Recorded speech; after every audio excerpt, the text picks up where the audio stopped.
Hey guys, how's it going? Mally here, and here's the 5th boss of Heart of Fear, Amber Shaper. As you read into this boss, it seems very difficult, but as you as a raid understand this fight, especially the tanks, then it becomes much easier because there's just some assigned roles and mechanics that are never changes. First thing you see here is Amber Scalpel picks someone and it drops a beam. This beam's one shot, so you need to be spread as a raid and not kite this into people, especially into melee. As the fight goes on, these little amber spawn. They don't do anything. You can just bring it to melee and AoE cleave them. They drop a small little puddle, as you can see left of the boss there. But the overwhelming mechanic of this fight is this amber suit you see here. This guardian suit that you're put into. On beta we're not sure who it really picks. And as I watched back in the method kill videos, it picked the off tank ones and it picked the main tank one, so I'm not too sure.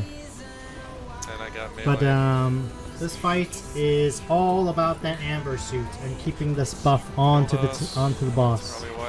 We messed up here on the stacks, but we just recovered. We just kept going. It doesn't really matter. As you can see, as you see other guilds do this, I've seen who do this and what their stacks fell off at like 60% and they just kept going and they killed it. So as long as raid members know what to do. But these suits you get picked in the first phase. First phase is until 70%. It'll pick the tanks for the suits. The tanks get picked and they're just spamming the one button onto the boss here. They spam one button and they occasionally blow up. So the ad itself in the suits will cast something. Right here you see something casted. You press the 2 button and you interrupt the cast, or else it blows up on the raid. And then before the next reshape life, you gotta get out. So the tank gets picked. You know, they eat 1 puddle when their energy is low. Their death in the suit is based on the energy.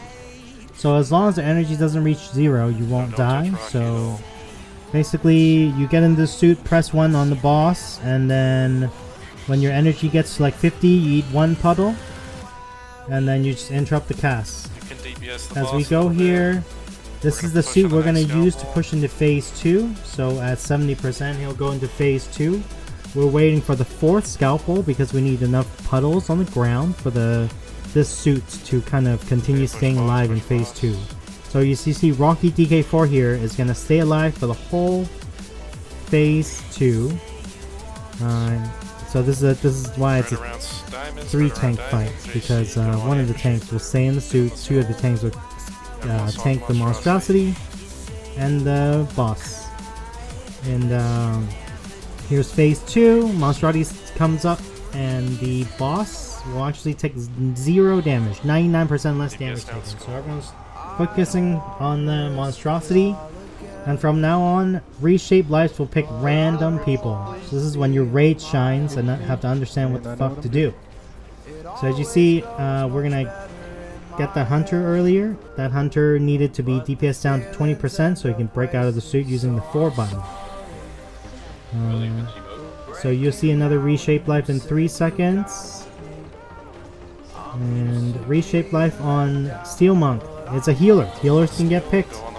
What we do is we mark the person in the new suit with a skull, and everyone cleaves off of it.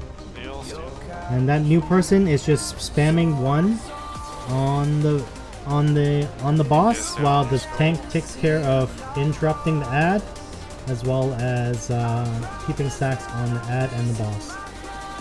There's multiple strategies where you can have the raiders actually just interrupt the cast from the Monstrosity, and the tank will forever stay alive and keep stacks on the boss, and the random people picked are gonna keep the stacks up on the Monstrosity.